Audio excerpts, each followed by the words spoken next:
Hello everyone, it's Mr. Nobody. Now excuse the rough handheld work here. There's just some things that I want to show to you.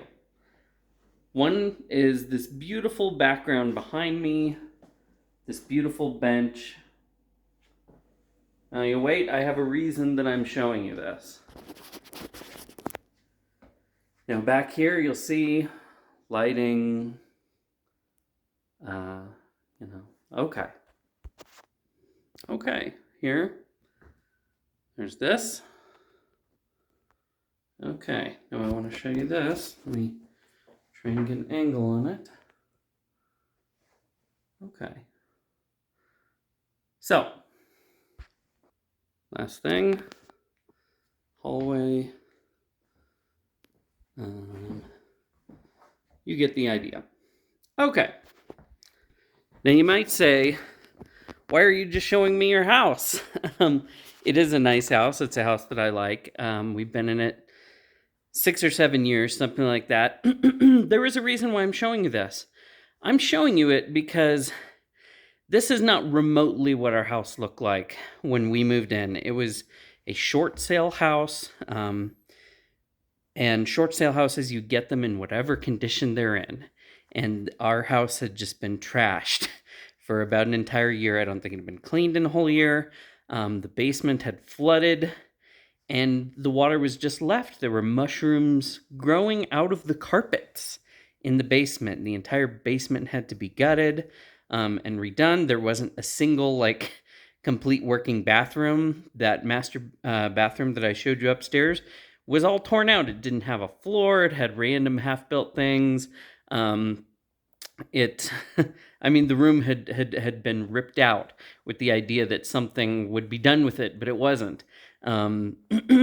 There's another bathroom which, again, had its flooring ripped up because it was all ruined. It was in terrible shape, and wasn't really functional. And so when we needed to shower or something, we had to go down into the basement. And then, of course, the basement had been flooded, so it had been all ripped out. So we just had a little path of towels that I had made across the concrete to get you to that bathroom, which had a working shower that you could use. And I managed to get the toilets in a couple rooms working okay. Anyway, as I say, the house was in really terrible shape. The lesson that I want to bring from this is I actually did all that. Everything that you saw, all that painting, that bench, those built-in cabinets, I built all those myself from scratch, from wood that I went and I cut the wood and I painted the wood and I glued and screwed it all together. I installed all of that lighting. I installed extra overhead lighting. Everything that you're seeing, I did. The house didn't look anything like this 5 years ago. The beautiful framing and trim work, the wainscoting, the crown molding, everything that you see, I actually did myself. Now you might say, oh, okay, so you just want to show off, wow, what an amazing, home refinisher you are. And it's not something that I've done professionally. And actually, the reason that I want to show that to you is just to tell you, you can do things that you didn't know you could do. You can learn to do things, and you can learn to do them really well if you care. If you want to take your environment and turn it into a beautiful place, a place full of beauty. I did this in a large part for my wife. My wife, I remember her telling me one day, she's like, I just want to live in Versailles. And so, I've never been a guy who's earned huge amounts of money at anything. But I just thought, well, I want to provide value for my family. So I want to make my home somewhere that my family is happy to be, and where every day they look around them and they see an environment that I have shaped to be somewhere beautiful where they have their memories and it lifts them up and they feel like they're in a great place, a place they want to be together. Now, you can make a home out of anything, but like I said, one of the amazing things about humans is we have this ability to come into our environment and reshape it in ways that just no other creature does. We can come in and we can transform a place into a place of beauty, and all it takes is thinking a bit and caring a bit. It's not like I came into this situation knowing how to do any of these things. Instead, I came into the situation as probably like the least handy person you could ever imagine. I had never done a single handy thing in my entire life until I was married and we had a house. And I, just started thinking, oh, well, we really need to replace this. The first house we ever got was a former rental, so it was, no one bothers to do anything to rentals. It had not had anything fixed or changed since it was originally built, and it had gradually acquired all sorts of things that needed to be fixed and needed to be replaced, but of course weren't. And so I started to learn on that, and then uh, an opportunity came up where I saw the current house we're in, and it was a short sale, which those are difficult to buy, and I knew that it had some serious problems, way more serious than with the first house, which were mostly more superficial problems. But I said, okay, I'm going to do this. And like I said, even if I'm someone who didn't have tons of money to throw at the situation, what I had was my effort, my labor, my dedication, my creativity. And so I personally acted as my own agent, listed and sold the house, managed to buy this house, and then did all the rehabilitation on this house. And so, because I said, well, I'm going to provide value to my family. I'm going to find ways to do that. I'm going to be creative about it. I'm going to be dedicated about it. And I'm going to do it as a labor of love for the people that I'm with, and also use it as a way to express myself, and also as a way to build my own confidence. When we first got our first house, I was coming off a situation of having had this bad experience that caused me to leave graduate school and change career paths and spend a whole bunch of time being unemployed and, literally having a master's degree, and I'm like stuffing envelopes at temporary jobs.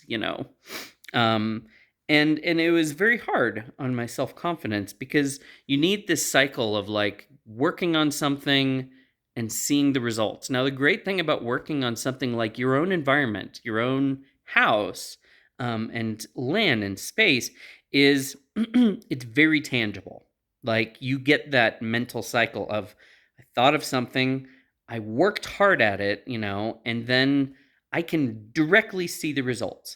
And the other thing is the results go straight to you and you enjoy them, and the people that you are with enjoy them every single day on a regular basis. Now, it is great to achieve things for a business, for a company, and people will give you, hopefully some acknowledgement for that. But there really is something wonderful about it's something I discovered because it wasn't something I'd ever experienced before. So I know what I'm saying is probably familiar to a lot of you, but to me, this was just a completely new thing. I was always used to being in these larger structures. As I said, I was not a handy person at all. I never worked on anything with my hands. My hands were terrible. I have a lot of joint problems. And so I'd always avoided that kind of thing if I possibly could. And I just didn't have that much interest in it. I was kind of a intellectual book nerd sort of person, and it never occurred to me that I could actually really enjoy and feel satisfaction and skill over, being able to make like a set of shelves. Not that I'm actually as fantastic as it might look. I would say I figured out how to make things look pretty good. If there was a real professional here, I'm sure they would spot all of my mistakes, all of my little errors, all of my little, things that didn't come out quite the way that I had expected. But mostly I'm the main person who notices that. Most people just take in a general impression, and their impression tends to be good. They don't always see those fine details, which helps a lot. Anyway, so at the time, because I was having this period of unemployment and underemployment, I really needed something to help build that cycle, that positive psychological cycle, which is just built into humans. It's part of our neurochemistry, where we see something, we work at it, we see the results, little trigger flips, it reinforces the behavior. It says, hey, you had a good result to this. You now feel good about that, and maybe you'll want to do that again. And you start building up that circuit, and it keeps rewarding you. And so I very much had that. It really helped me build up my idea of like, oh, I can do stuff. And I can do stuff I didn't know I could do, stuff I never even imagined I could do, stuff at the complete opposite of what I thought of as this is me, this is my thing, this is where I get my value in life, this is what my identity is. I'm the smarty smart pants person who does books and teaching and all of those things. And all of a sudden it's like, oh, well, when you pull all that out from under you and you go from, oh, I'm always, ahead of everyone and one step ahead of everyone to I'm 20 steps behind everyone, I'm at the absolute bottom of things, you say, well, I need some wins. I need some work. I need some things I can do to work on that get me into a more positive cycle, and just get me feeling better and feeling less depressed. Um, and that really did it for me. That had a huge effect on me. And as I said, it's great because it is tangible. You can really see it, and because it's something that's yours.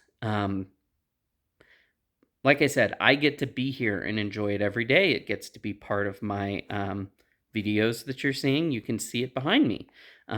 And it's just little reminders of yourself and who you are. And you see, oh, there's something good in me. There's something skilled in me. There's something beautiful in me. And there's something generous in me that wants to give that to other people too and have them inhabit it. And that has changed the world around me to be this better and more beautiful place. And so that can be in a small way or a big way. There's a mindset that you can see in people's different properties. You can see a mindset where it's like, it doesn't have to be a big house. I'm from a small town, and if I go to houses, some little houses like that in the current city where I live, they're probably going to be really run down and cruddy and not taken care of, not nice places at all. Clearly, what you're really seeing is the sort of internal mental perception of the people inside it, how they see themselves, how they see the world that they're in, and their approach to it. Now, if I go to my small town, I can go to houses that are literally like 600 square feet, tiny little houses. They're no bigger than apartments, some of them. But in my small town, and it's not all like that. There's certain areas where they aren't, and then there's certain areas where you go to them, and you can just see, oh, people value this space. It doesn't have to be a big, crazy thing to be valued, to be loved, to be improved. And you see these tiny, adorable little houses that are no bigger than a one-bedroom apartment. I mean, they're literally, you walk in, because I've been in them, and it's just a combined living room, kitchen with a bedroom to the side. That's the entire house.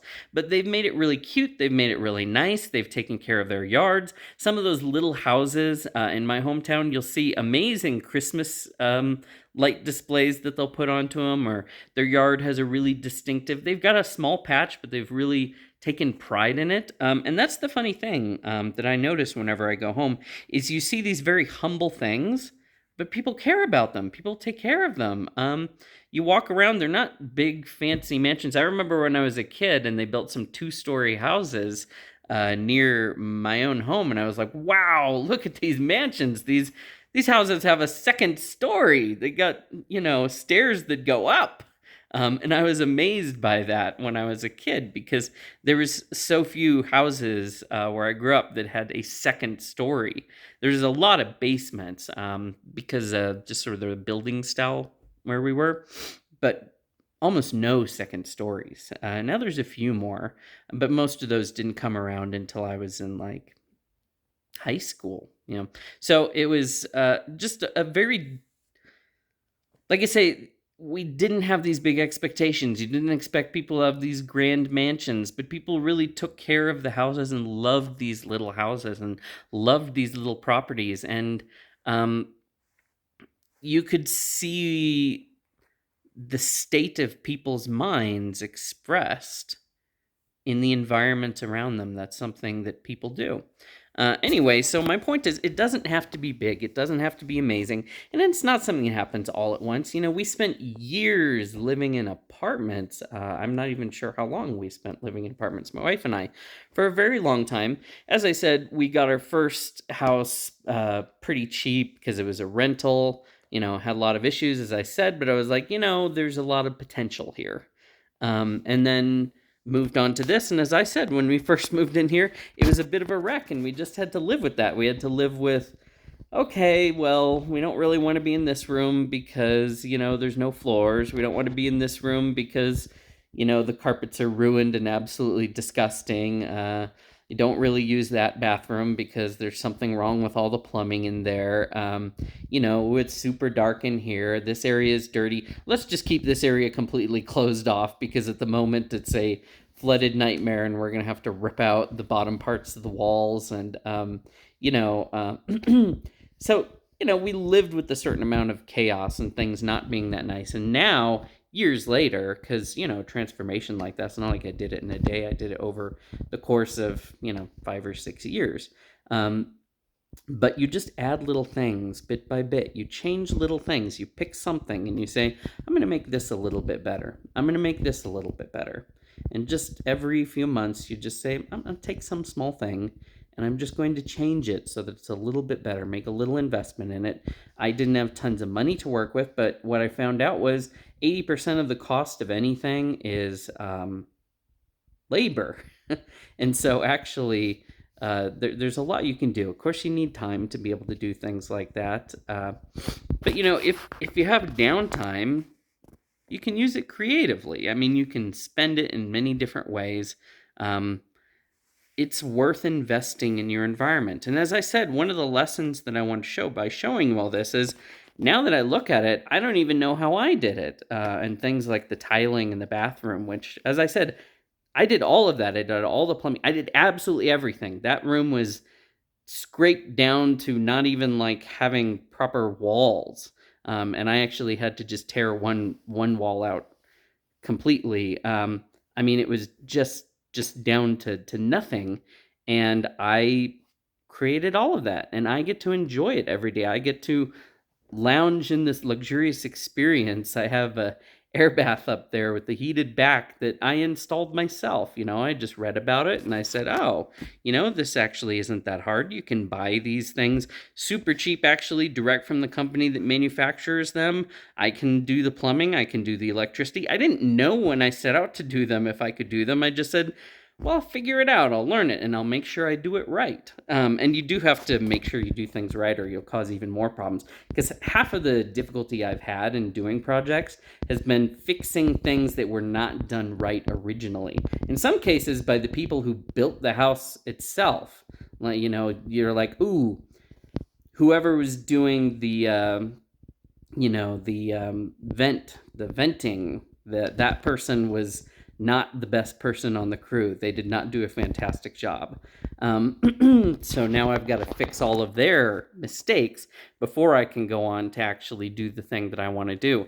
And I did go to some fairly big extremes. I replaced our water heater. I replaced our furnace. I converted it from an old type furnace to a new high efficiency furnace with the new types of venting. I also added air conditioning to our house, which took a lot of electrical work and all sorts of work I'd never even imagined, all sorts of problems I'd never had to deal with, permitting, inspections, and they're very clear. They tell you when you do all that stuff, if you didn't do this right, you're going to have to tear it out and I'll make you do it again. But I passed all of my inspections because actually, it's not that hard. They provide, even the places you buy things like a furnace from, they provide you with a manual that tells you exactly how to install it to meet specifications, and so you just do it. Anyway, as I said, I didn't know how to install air conditioning when I set out to add air conditioning to my house. I just knew that we needed a new furnace and that it could be very expensive, and I decided to do it myself. And then I decided, well, I'll set a sort of further reach goal for myself, which is maybe I could add air conditioning too. And I learned how to do it. You can learn so much these days. Everyone knows this from the internet. There's such a wealth of information that it's unbelievable. And of course, it's harder to do in real life than it is on the YouTube videos, partly because they often don't run into the same sort of problems that you will run into in real life, where, oh boy, this slab isn't level, or I don't have anywhere I can actually put my power through.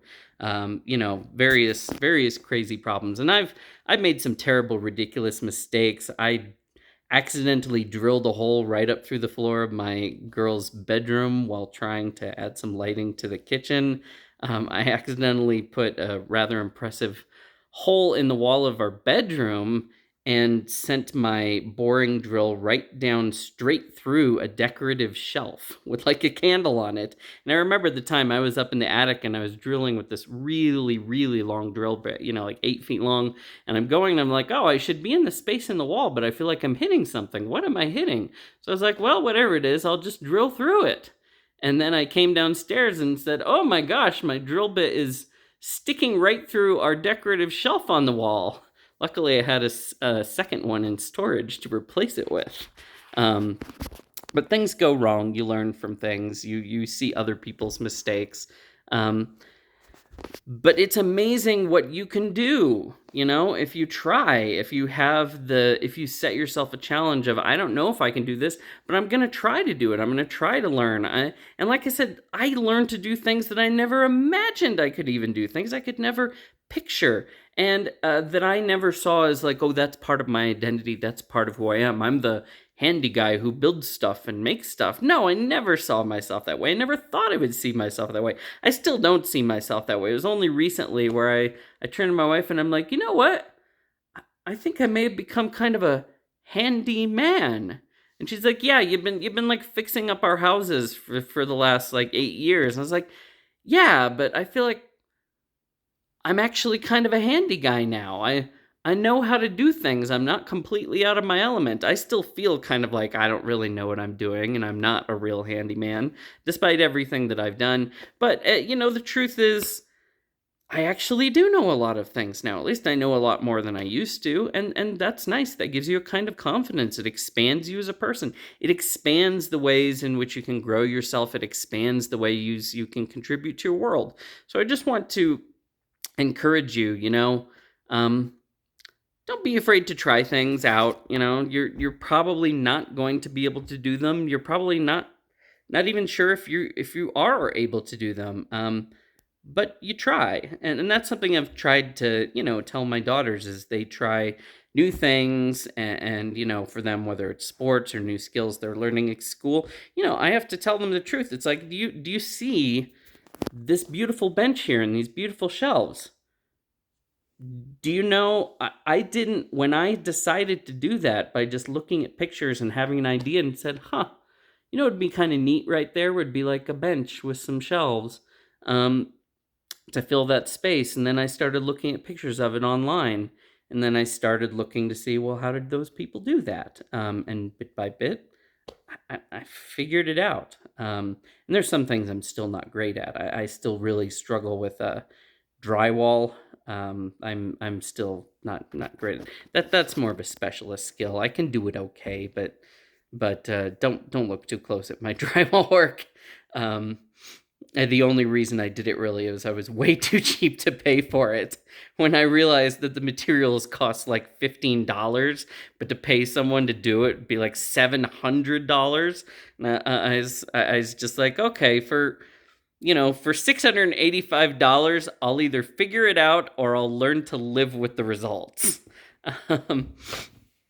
So, it is a process. You do have to have a certain amount of courage. To me, to some degree, I would just not think about it. I would just think about what I wanted, and then I would just take baby steps of just saying, well, I guess I better figure out how to do it. And I wouldn't think about, I don't know how to do this, look at this huge project. I would just take it one step at a time, break it down into small, achievable pieces, learn what you need to learn. And the more you do it, the easier it gets, and also the faster it gets, the more you acquire knowledge. The first time I did anything, it took me way longer. The next time you do it, you've already learned a lot of that stuff, and so it gets easier and easier and quicker, so that you can turn things around much better. And that's kind of a relief because no one likes wasting tons of time.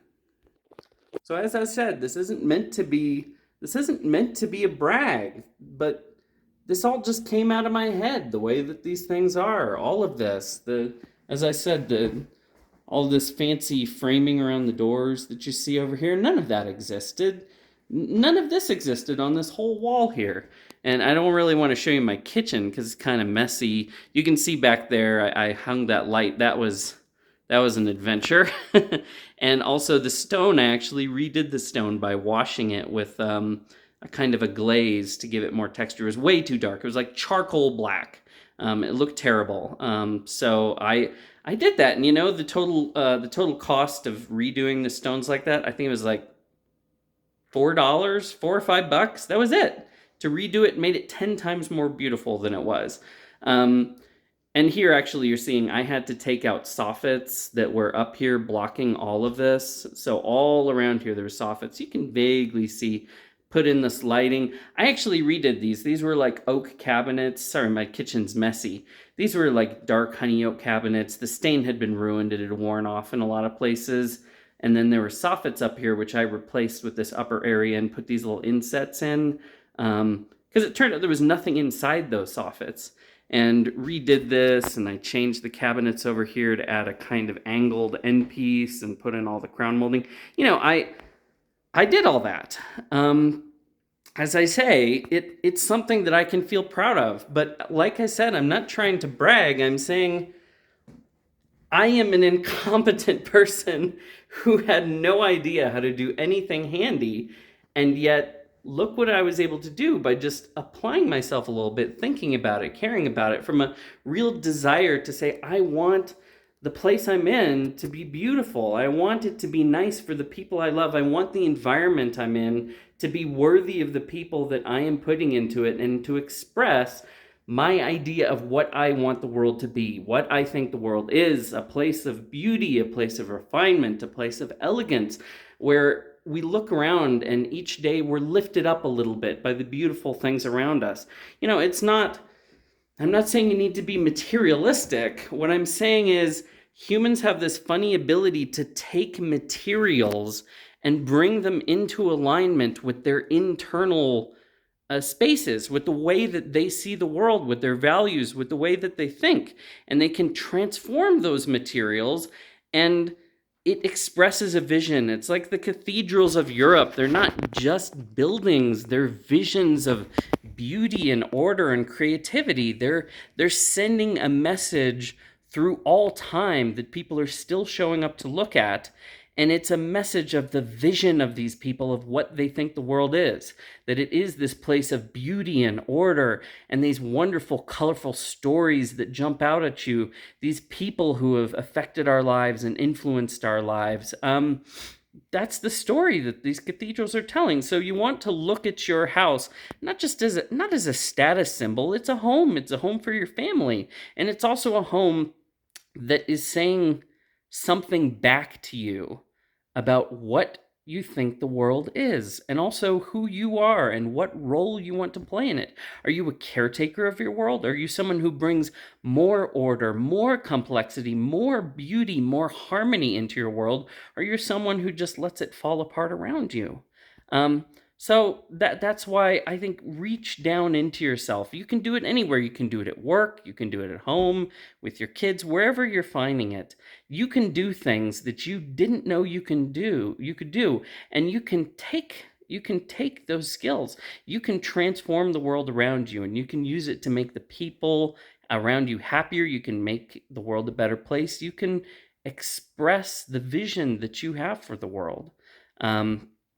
And what a beautiful place it is. So that's all that I wanted to talk about today. And we'll see you next time. Bye.